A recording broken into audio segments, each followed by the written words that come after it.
Welcome to Sharing the Spectrum, an Autism Canada podcast, an engaging series of discussions about relevant topics including parenting, relationships, employment, education, nutrition, and so much more. We look forward to introducing you to people from our ASD community and sharing their perspectives on life and autism.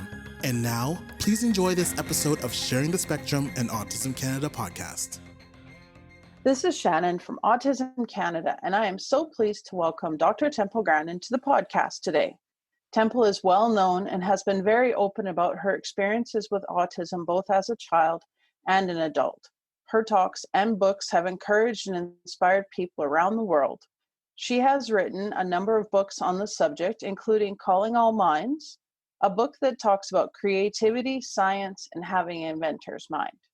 The Way I See It, a personal look at autism and Asperger's, and Different, Not Less, a collection of inspiring stories of achievement and success from adults with ADHD, Asperger's, and autism. Temple is a successful scientist, researcher, author, speaker, advocate, a professor of animal science, and a consultant to the livestock industry in the areas of animal welfare and livestock handling equipment design. She is an inspiration to so many, and we are very happy and excited to have her here with us today. Welcome, Dr. DrTempleGrandin. Thank you, Temple, for joining us. It's wonderful to have you. And I will let you start. You have a great passion for young people and finding potential and finding strengths where people usually see a weakness. And I would just love for you to share with us your experiences and your thoughts around that. Well, when I was in third grade, it was obvious that I was good at art. And my mother always encouraged my ability in art. And she encouraged me to draw pictures of all different kinds of things and not just the same horse head over and over again. The other thing is you work in a lot of different fields. I've worked on, construction projects. So people were building things I had designed at large meat plants. In fact, there's two of them out in Alberta. And I've been out to Silicon Valley to big tech companies. And there's the people on the autism spectrum all over the place, but they're undiagnosed. And they're building big, important things, and they bring you technologies like Zoom. And I think one of the problems is, especially with a fully verbal kid, especially a kid that's, capable of doing well in school, is too much to see in the label and not enough of working on the things they could be good at, like computer programming, like maybe skilled trades. I think one of the worst things the schools have done is taken all the hands-on classes out of the schools. These are all the classes that absolutely work terrible online.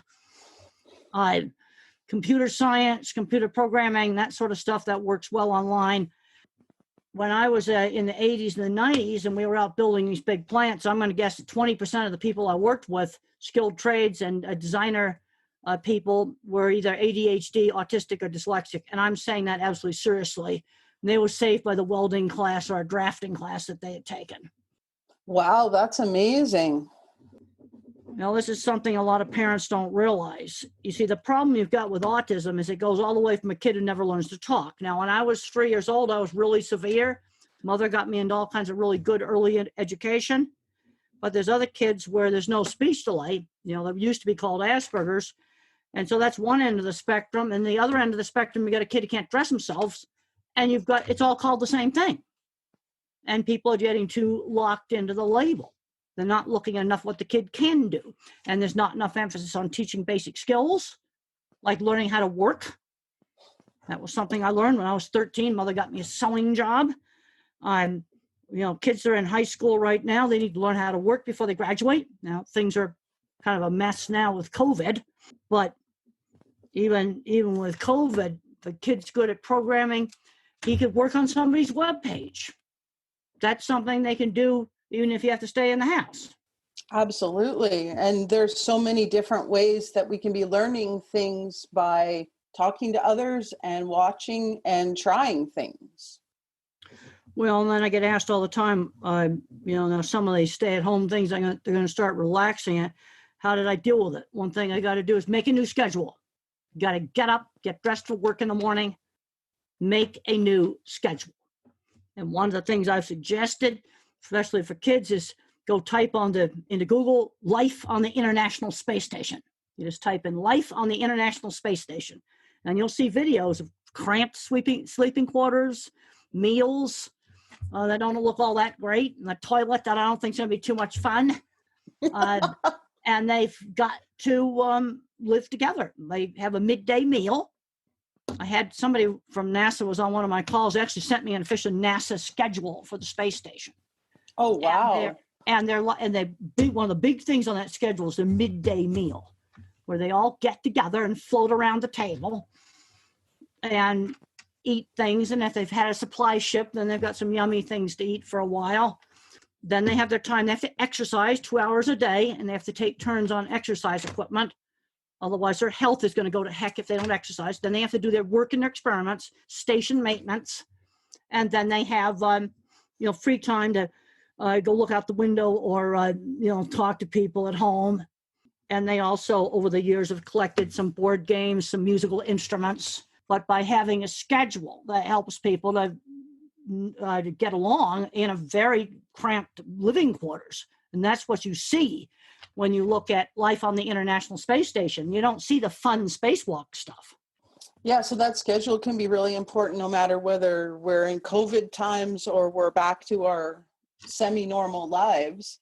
How do people explore different options? Like, where's some good ways to explore those trades or those hands-on things that might be of interest that could lead to a career or some work or something that would feel... One of the worst things, I think one of the worst things that has been done in the schools is taking out shop and woodworking class and cooking and sewing and all those kind of things. Now, things that you can do staying at home, gardening, cooking, sewing, but using tools. I mean, when I was in elementary school, I took shop, and you were taught how to use tools safely. And we have a gigantic shortage of the skilled trades now. Heating and air conditioning, car mechanics, truck mechanics, plumbing, electrical, welding where you can read drawings, and you do have to know how to read drawings. Huge shortage. These jobs are not going to go away. They're considered essential, so you're going to have work no matter what. And for certain kinds of thinkers like me, the visual thinkers, the skilled trades are really a good choice. But how's a kid going to find out he likes tools if he never gets to use tools? And one of the reasons I did this little book, Calling All Minds, this is my childhood projects, Calling All Minds, is available electronically. It's often easier to get books now electronically. And it's my childhood projects. Little bird kites. In fact, I've got one right here. Little bird kite. When I was a child, I flew this behind my trike, and I had to tinker to get it to work. Now, that's one I made as a grown-up. Actually doesn't work as well as the ones I made as a child, because you're going to have to tinker, weighting the wings down with different amounts of tape. Kids need to be making things. And then you're going to have the mathematical kids. I talked to a mom last night, and I saw her kid, a cute little kid, kind of a mathematical computer kid. And I said, why don't you introduce them to JavaScript? That's the programming that makes Minecraft and some of these games work. You can either buy a book or you can get online classes. How are you going to know if he can do programming if you don't expose him to it? He'd already done the little kid's Scratch programming, but then you need to go beyond that and do the programming that grown-ups do. And that stuff's easy to do online. And these are things that people often don't think about. Let's learn programming. We've got to control the endless video game playing. I'm not happy that book sales have only gone up 10% during COVID. Video games have skyrocketed. At least Animal Crossing is something, relatively nice. I'd rather have them playing that than some other awful game. There's it's a time where they can learn a skill. But I think having a schedule. Yeah, especially with families having to work from home or, one family member being an essential worker being gone, that new schedule probably would give a sense of stability and a new normal. Well, that's right. That's right. And then you've got one of the problems we've had, some of the school kids, is they didn't have any device to use in our rural areas. I'll tell you one secret to getting rid of that is do not have a Wi-Fi connection going from your computer to a router. Put in a hard wire. That's one thing that you can do, but that doesn't solve all the problems with bad internet. But that's one simple thing you can do is no Wi-Fi. Have a terminal that's hardwired. Now, if you have a really rotten where the access itself is bad, it won't fix that, but it can fix some problems. there's been a real problem, with some of the kids not having a device. I mean, I was reading about people over in China where they had one phone and the whole family was trying to function on one phone locked up in an apartment. That's really hard. Yeah, that would be very hard. And lots of families aren't sure how to use that technology. They've never schooled online. They've never learned how to learn new things outside of a school. So it's very much finding your way to discovering different things. Well, the thing that was so bad was how sudden this was. I did my last talk on March 11th. I flew home on the 12th. We had a faculty meeting on March 13th, and school was closed, and we were kicked off the campus. So even things like doing really good videotapes of lectures was difficult. I had some of them nicely videotaped. The other ones are talking PowerPoint slides, and I'm learning about the doing a class online. I think one of the best things to do is live video conferences. And you're going to have some students where the connection's poor, but then they'll just have to join audio. But live conferences where I can call on them, I can get them to talk. I've got to work with students to get them to talk. And even though when I do a video conference, yes, some of them will just come up box with their name on it, but I can still call on, tell me what you learned in the animal welfare lecture yesterday. And we had a really good discussion going. I'm learning too how to use it. Everybody is. This wasn't something anybody thought to plan for. Well, no. And it's been a terrible mess in the meat industry. This is sort of thing that we wouldn't even thought this up as a reason for plants closing. Floods and fires we've thought about, but not this, not something like COVID. Now, I don't think the world planned for this to move this quickly and to impact our lives so broadly. Like, we went from school on a Friday to Sunday night, no school for the rest of the school year, and even the teachers weren't prepared to be teaching. They had no available online resources. Well, this is the problem. And we had one professor, and she's a really super good professor, and she recorded 3 lectures and then found out they had no sound. Well, that was frustrating. Then she had to do it all over again. One thing that I didn't, I was lucky I got a good computer guy. I got him on the phone, and that following Monday, we just redid everything. And my student, Dennis, I want to thank him for being my tech support, throughout the course. And he knew how to work stuff. But it's been just a total mess for a lot of people just chucked into this.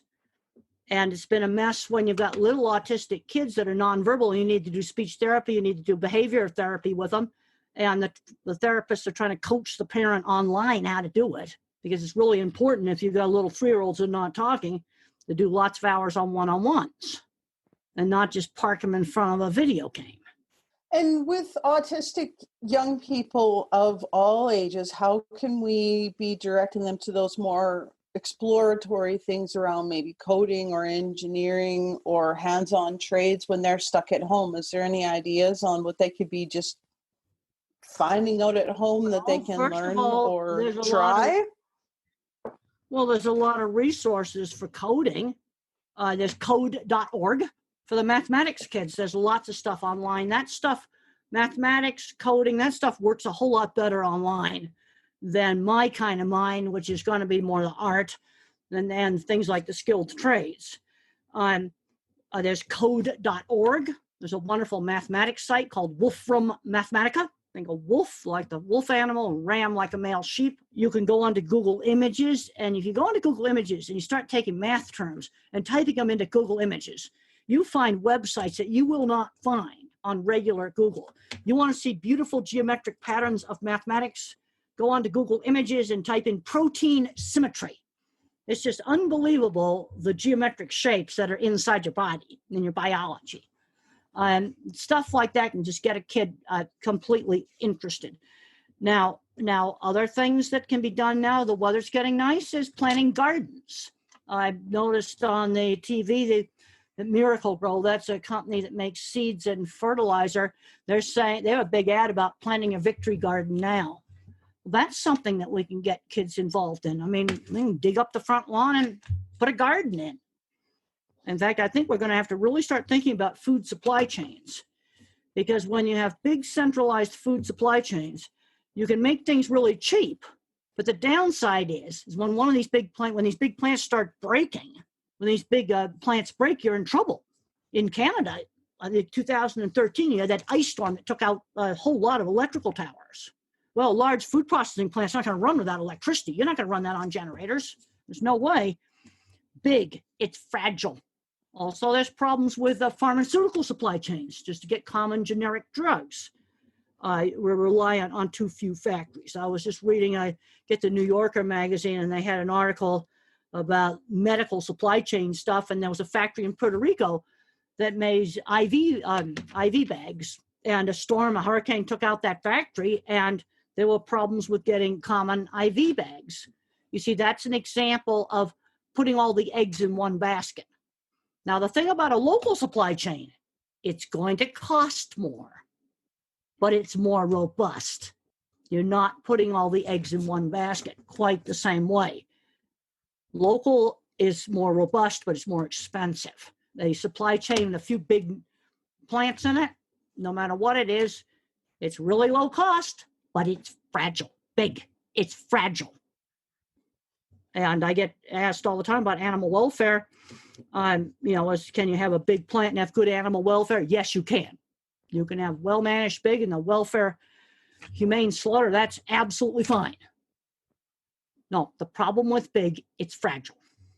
That is very true. Do you feel that fragility is something that we see a lot in trying to have, resources for autistic families, that we're relying on just a few outlets for that, and not really looking at regionally and hands-on, close to home connections for people? Well, the thing is, we've got to, one of the reasons why I've done a lot of my books, I have another book, I'm a shameless bookseller here. This is my Way I See It. Brand new, 5th edition right here. I'm going to hold it up just like an old-fashioned 1950 detergent ad. I'm going to hold it right up here like this, The Way I See It. And it's a lot of little short articles, and it's aimed at people that just have to, work with autistic kids. This is the perfect book for a teacher in a regular classroom who's never had an autistic kid. And I like to take all the jargon out and just explain simply how to work with a kid. It's not rocket science. There's some people who like to make you think it's rocket science, but it's not. And the thing I have found is a good teacher knows how to work with these little kids.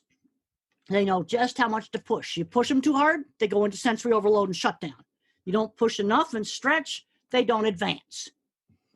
You always want to give these kids choices, some activities. One of the choices, staying in the room all day as a recluse, that's not going to be one of the choices. But I'm saying too many kids getting too overprotected, and they aren't learning basic skills like shopping and laundry, cooking. Okay, they're at home. They can learn that now. That's something that they could learn. Let's teach them life skills. A lot of different skills. There's math. There's there's art baking. There's all those different things. And parents probably are struggling with being thrust into that role of teacher and OT and BT support when their kids have lost all their support people. Do you have any words of wisdom for those parents that are all of a sudden not just mom or dad supporting the school or the OT and BT therapist, but they're doing it all now, and some of them are still working? This is the thing that's really hard. I mean, you got a single mom, and maybe she's trying to do a call center job, and she's got little kids at home. And right now, we're competing with the backing up garbage truck right now, if you can hear that beeping. That's what that is. That's a real problem. No, it's but you have a single mom, it's really hard, especially if she's trying to do a job while she's at home. Yeah, because a lot of this change in routine, especially for autistics, is a real shock to the system, because they've lost so much of the structure that they've built around. And being adaptable is something that is not easy, and it's not comfortable. You must have gone through some situations where you were all of a sudden having to change gears rather quickly. How were you able to get through that, or come through on the other side and have learned that you have the resiliency that you didn't know you had? Well, the first thing you have to do is make a new schedule. I cannot emphasize enough how important it is to get up, take a shower, get dressed, and be ready for work by 8 o'clock. Or now it's going to be ready for school, which is going to be done online. Make a new schedule. This is one of the things I've learned with the astronauts on the space station. And they have to exercise a lot, like 2 hours a day, or their health is going to go to heck if they're up in that space station weightless for any length of time. And so they put it on a schedule because they have to do it. And they also have to take turns on the exercise equipment, but having a schedule. And they have a time where they have them all get together for the midday meal. And they have alone time where they can talk to home on an internet connection that goes in and out all the time as they circle around. But having a schedule. And that probably is one of the first steps, is to build that schedule and then put things in it that are important to learn and new things to learn, but also those comforting things that you can still do while we're stuck at home and not able to go out and go to our favorite places. The only other thing is that you see the sleeping quarters on the space station. It's really close together. You know, somebody else snored super loud. Might be a problem. And yeah, I mean, for families, if they're in an apartment or a small house and they're a big family, they're probably living very much in the space station sort of reality. That's the reason. That's what made me think of the space station. It's really cramped living quarters. It's not all fun spacewalks. And then they have work they have to do. There's scientific experiments they have to tend to. And they have to do housekeeping and cleaning. They've got to do life support maintenance on it. There's a lot of stuff like that to keep that working. Their life depends on that. And there's a lot of maintenance they have to do every day. And that actually would be really good if you're at home. You can learn how to check those maintenance things. With spring coming, there's cleanup and different things around the house that need to be taken care of. So that probably would be a good way to learn about the different systems. Well, that's right. You see, it's making a new schedule. And things have not been easy in space stations in the past. Years ago, on the Mir Russian space station, the mission control and the astronauts got in a fight, and they shut off mission control. And I think what was learned from that was a good long time ago. One of the things they learned is they had to schedule some free time. Yeah, and that free time is probably something that wasn't part of the Russian mindset when they were up there, that you needed that space mentally to explore and just have some fun outside of the schedule. I mean, it's in the schedule, but it's also not scheduled. Part of the fight was they had to do too much work. And you see, the other thing that's been learned is how people are going to get along living in very tight quarters. It's the same kind of problems you have like in Arctic stations where people spend the winter there. You get, people have to live together. They've been thinking about the trip to Mars where people will be living together for months. You've got to have people that are going to have to get along. And we're all part of the system that's our home or our space station, and to try and find ways to use the strengths and support each other when we're not doing particularly well. Well, I'd like to take, you've got a kid that's mathematically inclined. Maybe this third grade kid needs to be taking JavaScript and Python programming classes, even if he's in the third grade. Or maybe he needs to be taking higher math. Coursera is a good course online. It's called Coursera. And there's a lot of free college classes. There's all kinds of good free stuff online. Let's take advantage of it. There's a lot of things they can learn. And this is where having more than one device in the family is certainly going to help, because then the autistic kid be learning programming where somebody else is doing something else. But I think making a new schedule, and I've found that for me, getting up in the morning, getting dressed, no slouching around in the stuff you sleep in, absolutely not. That's what you don't want to do. No, it starts the day off on the right note, doesn't it? No, I think that's really important. And get dressed for work. And I have to admit, at the bottom, I got my good shirt on the top half. When we on the bottom half's got pants with paint on it. The bottom half is messy, but the top half's not. And I'm finding out that everybody's doing it. I just talked to somebody the other day, and they will look really nice online. They said they had sweatpants on the bottom half. Well, one of the reasons why I'm doing that is I have a hard time finding pants that don't itch. And I don't want to wreck my good dress pants that I wear when I'm out on the road, because I might have a hard time finding some that don't itch.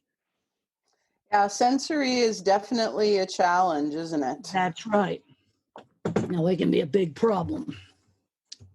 And then you can find really strange stuff online. Look at this cat. His name is Narnia, the two-faced cat. You know, they have those really stupid cool. clickbait things on clickbait. That's natural. That's not hair dyed. That is natural. And it was on one clickbait things. And where they make you click through all these ads, but that's natural. And something really strange is going on with the genetics there, and I don't know exactly what. And I've got to update my genetics books. That's one reason why I printed it out and kept it.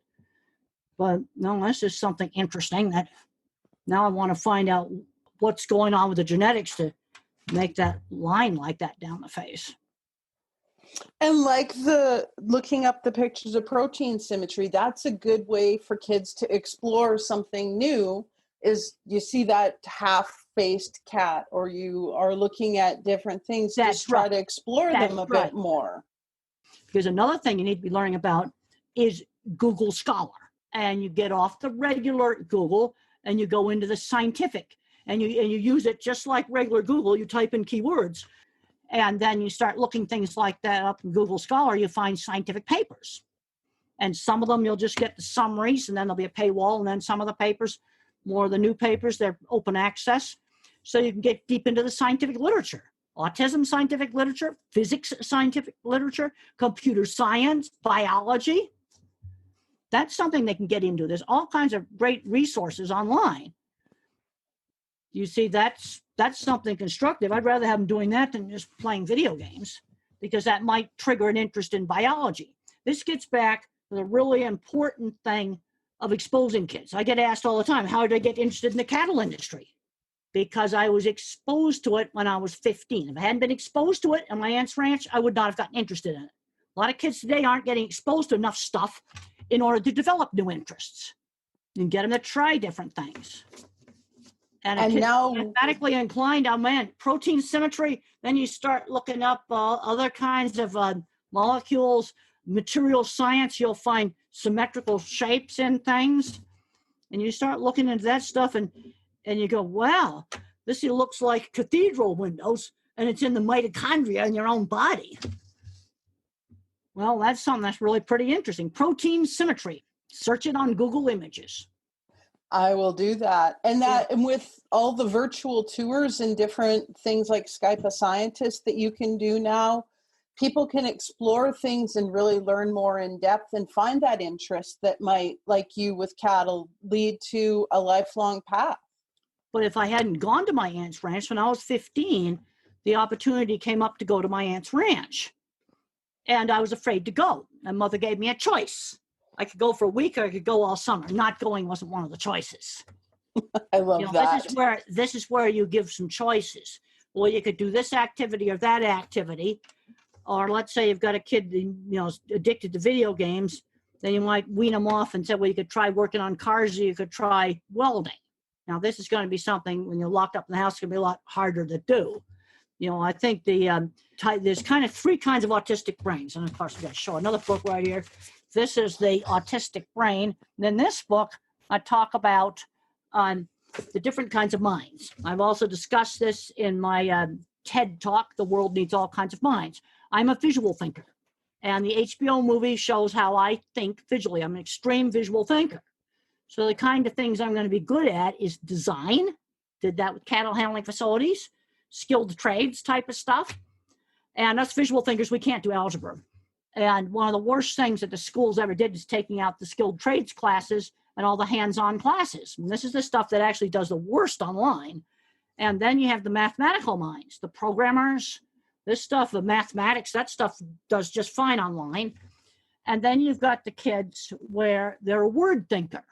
They'll know facts about their favorite things. And one of the jobs that they can be good at, specialized retail. where they'll be appreciated for their knowledge of a specialized product. And we need to be building up on the strength. Stephen Hawking said, concentrate on the things your disability doesn't prevent you from doing well. He could do math in his head really well.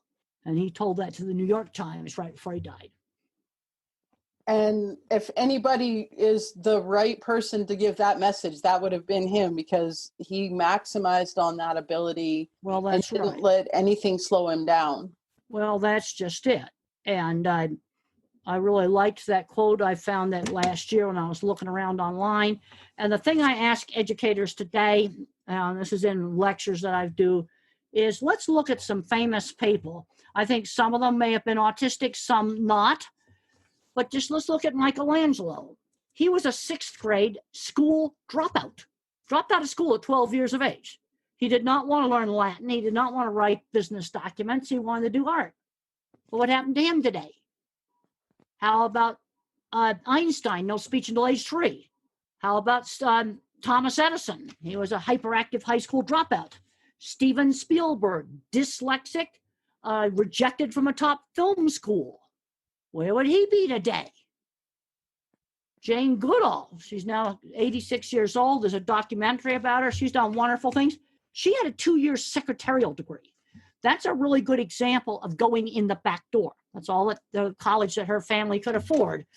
And then she ended up going to Africa to be Dr. Leakey's secretary. And then she became a lot more than that. That's going in the back door work.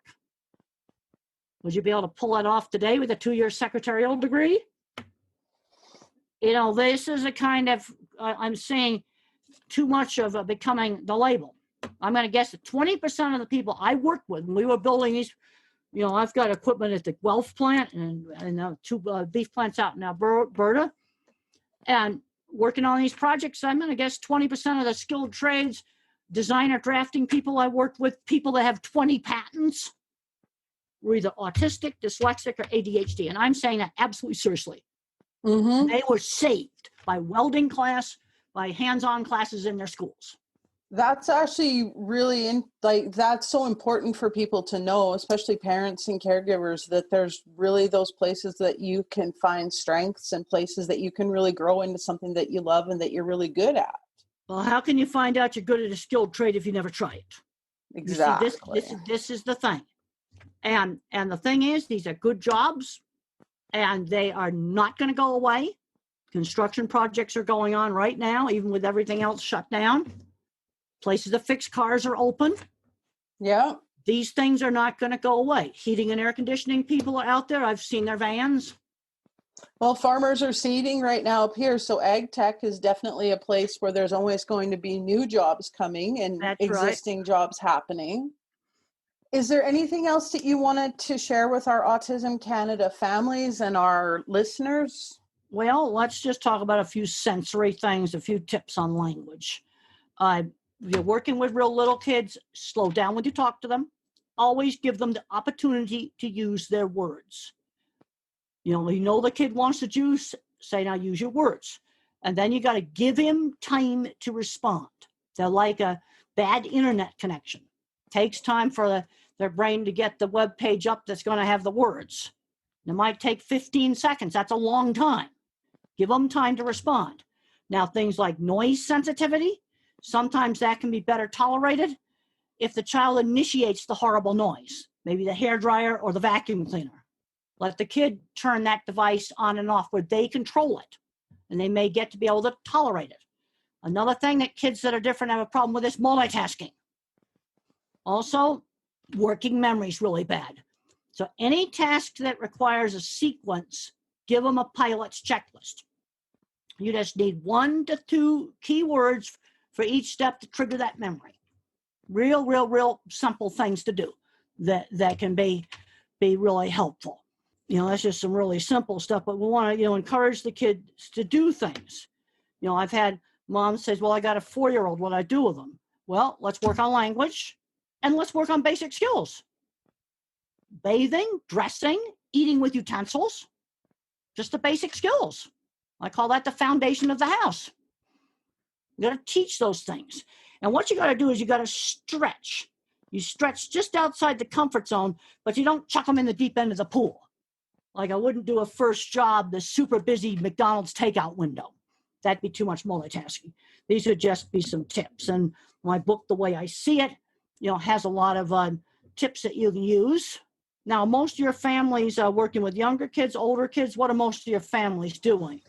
Their kids are all over, broadly across the spectrum for age and being higher and lower need. They're not doing their usual things anymore, and their families are struggling to build a new routine and a new normal and still stay connected as family. So it's very hard. Sometimes it can be really discouraging, for sensory seekers or for working parents to be able to have that good connection with their kids when their kids are feeling overwhelmed and withdraw. How do you bring them out? Exercise is really important.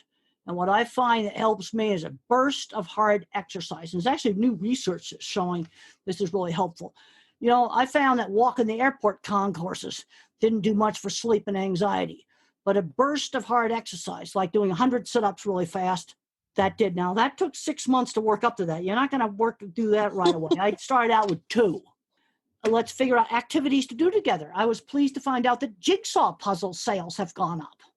That's a fun activity that, the family can do. Let's get together and have a meal. I thought it was interesting on the space station that when you look at the schedule they have, the midday meal was there in great big fat letters right across the middle of it. So they must have found that that's really important. The other meals weren't so scheduled, but there was a lunchtime where they're all going to get together and eat together.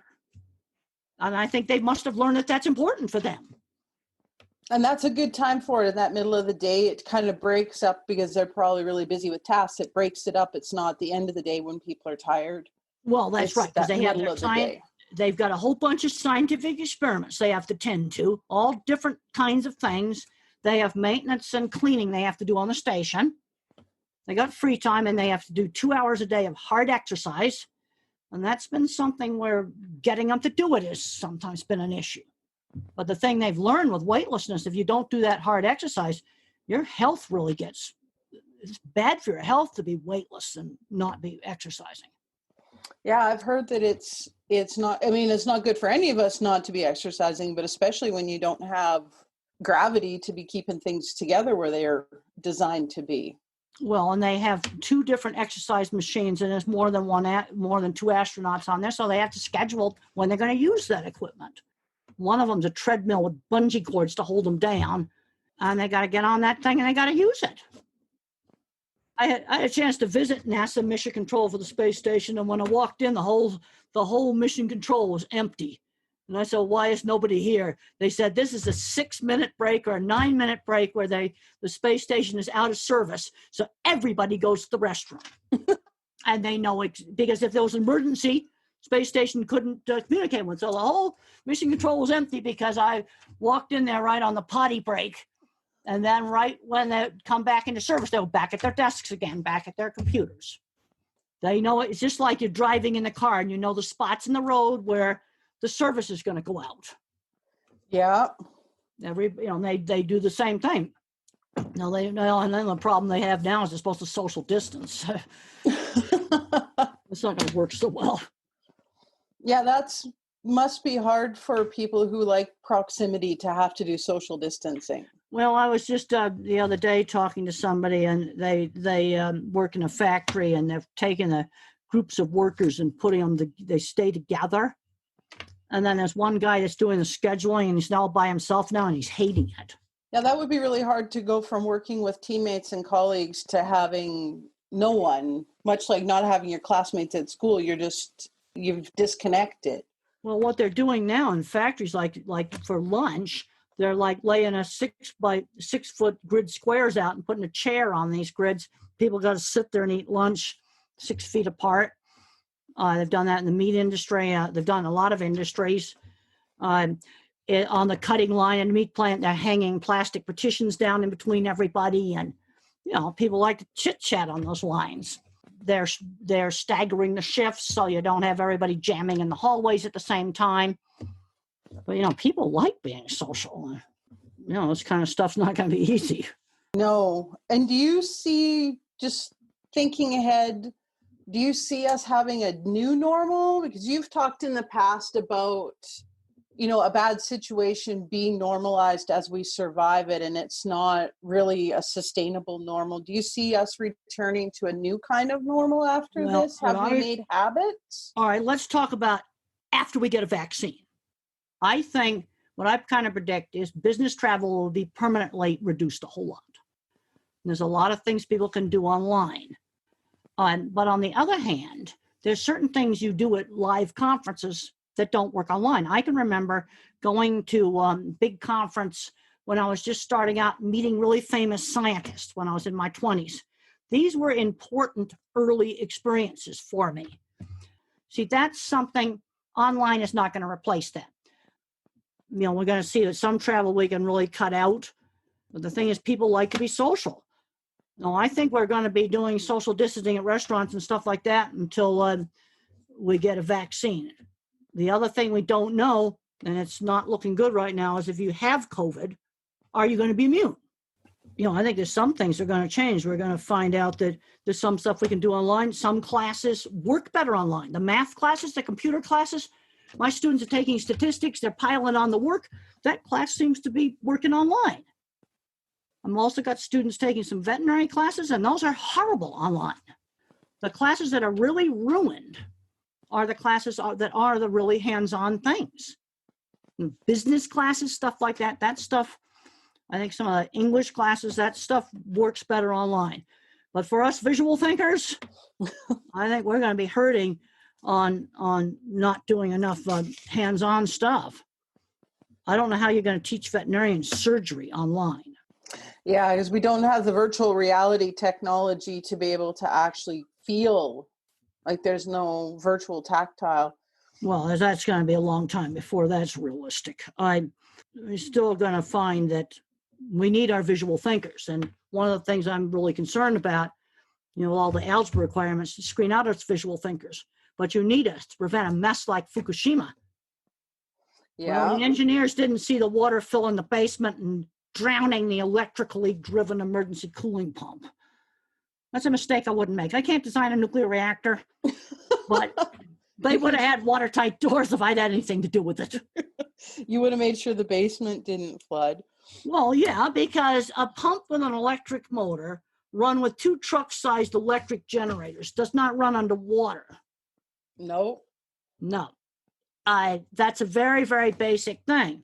But you see, to a visual thinker, that's like, duh, why'd you do that? You see, because the thing is, an engineer calculates risk. Visual thinkers see risk. But visual thinkers also can see opportunity, like visualize the perfect job for some guy that's dyslexic or on the autism spectrum. I can visualize, he'd be just great in that auto parts store. And I just see it. Thank you so much for your time this morning, Temple. I really appreciate it. If anyone has any questions, they can send them to us here at Autism Canada, and I'll forward them to you, and maybe we can do a follow-up call. I also have some other videos that the one that's really nicely professionally filmed of my talk, Calling All Minds. If you just type into Google TrTempleGrandin Calling All Minds, you can find that talk, and it's nicely edited and videoed. That's my my regular general audience talk. There's also various autism talks that are up online. All right. Well, we'll definitely find the links for those and link them to this as well. And thank you so much for your time. And once again, Autism Canada is very pleased to have TrTempleGrandin as a special guest on our podcast. And we look forward to having you with us again. It's been really, really good to be here. Thank you so much for having me.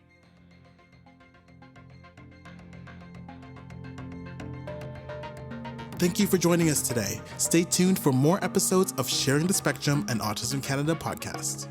The beautiful music you heard is from Bruce Pethrick. Bruce is a neurodiverse musician and friend of Autism Canada. You can check out more of his music on his website at brucepethrick.com. Our executive producer is Barbara Patton. Julie Perkis is our producer. Additional thanks to the Autism Canada team, including Tafari Anthony, Shannon Zelinsky, Dominique Payment, Mariana Kurik, and Earl Selinsky. For more information about Autism Canada, don't forget to visit us at autismcanada.org. You can also find us on Instagram, Facebook, Twitter, and YouTube.